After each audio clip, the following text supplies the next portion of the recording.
Fellow Americans, as you know, I have recently come back from a trip of inspection of camps and training stations and war factories. The main thing that I observed on this trip is not exactly news. It is the plain fact that the American people are united as never before in their determination to do a job and to do it well. This whole nation of 130 million free men and women and children is becoming one great fighting force. Some of us are soldiers or sailors, some of us are civilians. Some of us are fighting the war in airplanes 5 miles above the continent of Europe or the islands of the Pacific, and some of us are fighting it in mines deep down in the earth of Pennsylvania or Montana. A few of us are decorated with medals for heroic achievement, but all of us can have that deep and permanent inner satisfaction that comes from doing the best we know how, each of us playing an honorable part in the great struggle to save our democratic civilization. Whatever our individual circumstances or opportunities, we are all in it, and our spirit is good. And we Americans and our allies are going to win. And don't let anyone tell you anything different. That is the main thing that I saw on my trip around the country. Unbeatable spirit. If the leaders of Germany and Japan could have come along with me and had seen what I saw, they would agree with my conclusions. Unfortunately, they were unable to make the trip with me. And that is one reason why we are carrying our war effort overseas to them. With every passing week, the war increases in scope and intensity. That is true in Europe, in Africa, in Asia, and on all the seas. The strength of the United Nations is on the upgrade in this war. The Axis leaders, on the other hand, know by now that they have already reached their full strength and that their steadily mounting losses in men and material cannot be fully replaced. Germany and Japan are already realizing what the inevitable result will be when the total strength of the United Nations hits them at additional places on the Earth's surface. One of the principal weapons of our enemies in the past has been their use of what is called the war of nerves. They have spread falsehood and terror. They have started fifth columns everywhere. They have duped the innocent. They have fomented suspicion and hate between neighbors. They have aided and abetted those people in other nations, including our own, whose words and deeds are advertised from Berlin and Tokyo as proof of our disunity. The greatest defense against all such propaganda, of course, is the common sense of the common people. And that defense is prevailing. The war of nerves against the United Nations is now turning into a boomerang. For the first time, the Nazi propaganda machine is on the defensive. They begin to apologize to their own people for the repulse of their vast forces at Stalingrad and for the enormous casualties they are suffering. They are compelled to beg their overworked people to rally their weakened production. They even publicly admit for the first time that Germany can be fed only at the cost of stealing food from the rest of Europe. They are proclaiming that a second front is impossible, but at the same time, they are desperately rushing troops in all directions and stringing barbed wire all the way from the coasts of Finland and Norway to the islands of the eastern Mediterranean. And meanwhile, they are driven to increase the fury of their atrocities. The United Nations have decided to establish the identity of those Nazi leaders who are responsible for the innumerable acts of savagery. As each of these criminal deeds is committed, it is being carefully investigated, and the evidence is being relentlessly piled up for the future purposes of justice.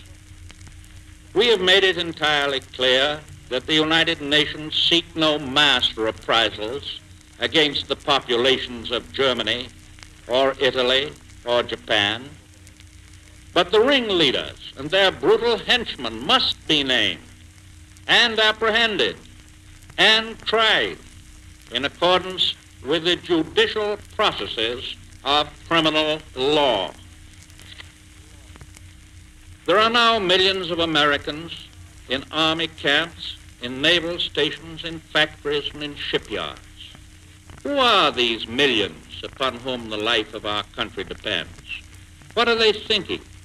What are their doubts? What are their hopes? And how is the work progressing? The Commander-in-Chief cannot learn all of the answers to these questions in Washington, and that is why I made the trip I did.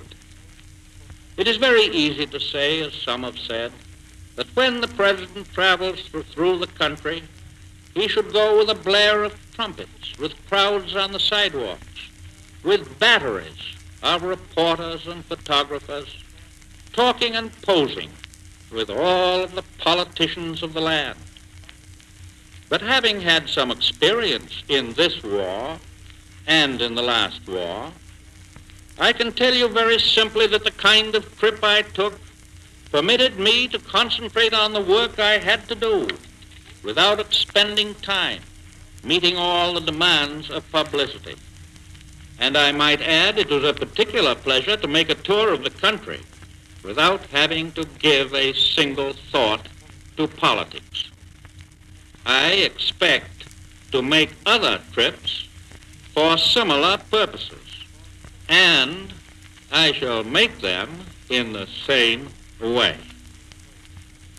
In the last war, I had seen great factories, but until I saw some of the new present-day plants, I had not thoroughly visualized our American war effort. Of course, I saw only a small portion of all our plants, but that portion was a good cross-section, and it was deeply impressive. The United States has been at war for only 10 months and is engaged in the enormous task of multiplying its armed forces many times. We are by no means at full production level yet, but I could not help asking myself on the trip, where would we be today if the government of the United States had not begun to build many of its factories for this huge increase more than 2 years ago, more than a year before war was forced upon us at Pearl Harbor? We have also had to face the problem of shipping. Ships in every part of the world continue to be sunk by enemy action, but the total tonnage of ships coming out of American, Canadian, and British shipyards day by day has increased so fast that we're getting ahead of our enemies in the bitter battle of transportation. In expanding our shipping, we've had to enlist many thousands of men for our merchant marine. These men are serving magnificently. They're risking their lives every hour so that guns and tanks and planes and ammunition and food may be carried to the heroic defenders of Stalingrad and to all of the United Nations forces all over the world. A few days ago, I awarded the first Maritime Distinguished Service Medal to a young man, Edward F. Cheney of Yeadon, Pennsylvania, who had shown great gallantry in rescuing his comrades from the oily waters of the sea after their ship had been torpedoed. There will be many more such acts of bravery. In one sense, my recent trip was a hurried one, out through the Middle West, to the Northwest, down the length of the Pacific coast, and back through the Southwest and the South. In another sense, however, it was a leisurely trip, because I had the opportunity to talk to the people who are actually doing the work, management and labor alike, on their own home grounds. And it gave me a fine chance to do some thinking about the major problems of our war effort on the basis of first things first. As I told the 3 Press Association representatives who accompanied me, I was impressed by the large proportion of women employed, doing skilled manual labor, running machines. As time goes on and many more of our men enter the armed forces, this proportion of women will increase. Within less than a year from now, I think, there will probably be as many women as men working in our war production plants. I had some enlightening experiences relating to the old saying of us men that curiosity, inquisitiveness, is stronger among women. I noticed frequently that when we drove unannounced down the middle aisle of a great plant full of workers and machines, the first people to look up from their work were the men and not the women. It was chiefly the men who were arguing as to whether that fellow in the straw hat was really the president or not. So, having seen the quality of the work and of the workers on our production lines, and coupling these first-hand observations with the reports of actual performance of our weapons on the fighting fronts, I can say to you that we are getting ahead of our enemies in the battle of production. Of great importance to our future production was the effective and rapid manner in which the Congress met the serious problem of the rising cost of living. It was a splendid example of the operation of democratic processes in wartime. The machinery to carry out this act of the Congress was put into effect within 12 hours after the bill was signed. The legislation will help the cost of living problems of every worker in every factory and on every farm in the land. In order to keep stepping up our production, we have had to add millions of workers to the total labor force of the nation. And as new factories come into operation, we must find additional millions of workers. This presents a formidable problem in the mobilization of manpower. It is not that we do not have enough people in this country to do the job. The problem is to have the right numbers of the right people in the right places at the right time. We are learning to ration materials, and we must now learn to ration manpower. The major objectives of a sound manpower policy are, first, to select and train men of the highest fighting efficiency needed for our armed forces in the achievement of victory over our enemies in combat. Second, to man our war industries and farms with the workers needed to produce the arms and munitions and food required by ourselves and by our fighting allies to win this war. In order to do this, we shall be compelled to stop workers from moving from one war job to another as a matter of personal preference, to stop employers from stealing labor from each other, to use older men and handicapped people and more women and even grown boys and girls, wherever possible and reasonable, to replace men of military age and fitness, to train new personnel for essential war work, and to stop the wastage of labor in all non-essential activities. Train new personnel for essential war work, and to stop the wastage of labor in all non-essential activities. There are many other things that we can do, and do immediately, to help meet this manpower problem. The school authorities in all the states should work out plans to enable our high school students to take some time from their school year to use their summer vacations to help farmers raise and harvest their crops, or to work somewhere in the war industry. This does not mean closing schools and stopping education. It does mean giving older students a better opportunity to contribute their bit to the war effort. Such work will do no harm to the students. People should do their work as near their homes as possible. We cannot afford to transport a single worker into an area where there's already a worker available to do the job. In some communities, employers dislike to employ women. In others, they are reluctant to hire Negroes. In still others, older men are not wanted. We can no longer afford to indulge such prejudices or practices. Every citizen wants to know what essential war work he can do the best. He can get the answer by applying to the nearest United States Employment Service office. And there are 4,500 of these offices throughout the nation. They form the corner grocery stores of our manpower system. This network of employment offices is prepared to advise every citizen where his skills and labors are needed most, and to refer him to an employer who can utilize them to the best advantage in the war effort.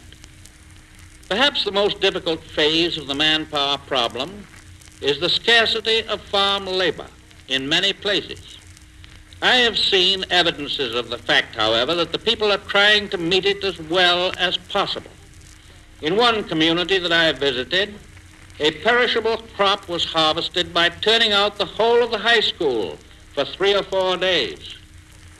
And in another community of fruit growers, the usual Japanese labor was not available. But when the fruit ripened, the banker, the butcher, the lawyer, the garage man, the druggist, the local editor, and in fact every able-bodied man and woman in town left their occupations, went out, gathered the fruit, and sent it to market. Every farmer in the land must realize fully that his production is part of war production, and that he is regarded by the nation as essential to victory. The American people expect him to keep his production up and even to increase it. We will use every effort to help him to get labor, but at the same time, he and the people of his community must use ingenuity and cooperative effort to produce crops and livestock and dairy products. It may be that all of our volunteer effort, however well-intentioned and well-administered, will not suffice wholly to solve this problem. In that case, we shall have to adopt new legislation. And if this is necessary, I do not believe that the American people will shrink from it. In a sense, every American, because of the privilege of his citizenship, is a part of the Selective Service. The nation owes a debt of gratitude to the Selective Service boards. The successful operation of the Selective Service system and the way it has been accepted by the great mass of our citizens give us confidence that, if necessary, the same principle could be used to solve any manpower problem. And I want to say also a word of praise and thanks to the more than 10 million people all over the country who have volunteered for the work of civilian defense and who are working hard at it. They are displaying unselfish devotion in the patient performance of their often tiresome and always anonymous tasks. In doing this important neighborly work, they are helping to fortify our national unity and our real understanding of the fact that we are all involved in this war. Naturally, on my trip, I was much interested in watching the training of our fighting forces.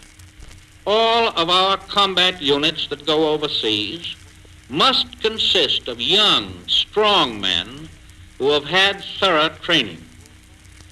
An Army division that has an average age of 23 or 24 is a better fighting unit than one which has an average age of 33 or 34. The more of such troops we have in the field, the sooner this war will be won, and the smaller will be the cost in casualties. Therefore, I believe that it will be necessary to lower the present minimum age limit for selective service from 20 years down to 18. We have learned how inevitable that is and how important to the speeding up of victory. I can very thoroughly understand the feelings of all parents whose sons have entered our armed forces. I have an appreciation of that feeling, and so has my wife. I want every father and every mother who has a son in the service to know, again from what I've seen with my own eyes, that the men in the Army, Navy, and Marine Corps are receiving today the best possible training, equipment, and medical care. And we will never fail to provide for the spiritual needs of our officers and men under the chaplains of our armed services. Good training will save many, many lives in battle. The highest rate of casualties is always suffered by units comprised of inadequately trained men. We can be sure that the combat units of our Army and Navy are well manned, well equipped, well trained.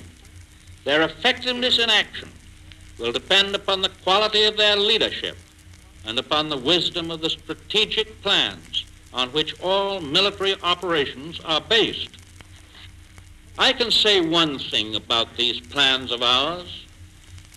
They are not being decided by the typewriter strategists who expound their views in the press or on the radio.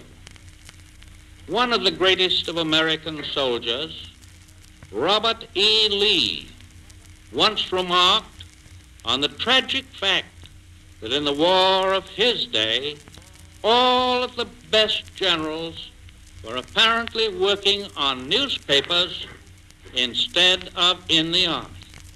And that seems to be true in all wars. The trouble with the typewriter strategists is that while they may be full of bright ideas, they are not in possession of much information about the facts or the problems of military operations. We, therefore, will continue to leave the plans for this war to the military leaders. The military and naval plans of the United States are made by the Joint Staff of the Army and Navy, which is constantly in session in Washington.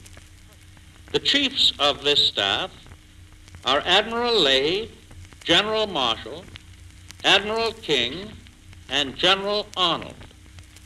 They meet and confer regularly with representatives of the British Joint Staff and with representatives of Russia, China, the Netherlands, Poland, Norway, the British Dominions, and other nations working in the common cause. Since this unity of operations was put into effect last January, there has been a very substantial agreement between these planners, all of whom are trained in the profession of arms, air, sea, and land from their early years. As Commander-in-Chief, I have at all times also been in substantial agreement. As I have said before, many major decisions of strategy have been made. One of them on which we have all agreed, relates to the necessity of diverting enemy forces from Russia and China to other theaters of war by new offensives against Germany and Japan. An announcement of how these offensives are to be launched and when and where cannot be broadcast over the radio at this time. We are celebrating today the exploit of a bold and adventurous Italian, Christopher Columbus, who with the aid of Spain opened up a new world where freedom and tolerance and respect for human rights and dignity provided an asylum for the oppressed of the old world. Today, the sons of the new world are fighting in lands far distant from their own America. They are fighting to save for all mankind, including ourselves, the principles which have flourished in this new world of freedom. We are mindful of the countless millions of people whose future liberty and whose very lives depend upon permanent victory for the United Nations. There are a few people in this country who, when the collapse of the Axis begins, will tell our people that we are safe once more, that we can tell the rest of the world to stew in its own juice, that never again will we help to pull the other fellow's chestnuts from the fire, that the future of civilization can jolly well take care of itself insofar as we are concerned. But it is useless to win battles if the cause for which we fight these battles is lost. It is useless to win a war unless it stays won. We therefore fight for the restoration and perpetuation of faith and hope and peace throughout the world. The objective of today is clear and realistic. It is to destroy completely the military power of Germany, Italy, and Japan to such good purpose that their threat against us and all the other United Nations cannot be revived a generation hence. We are united in seeking the kind of victory that will guarantee that our grandchildren can grow and under God may live their lives free from the constant threat of invasion, destruction, slavery, and violent death.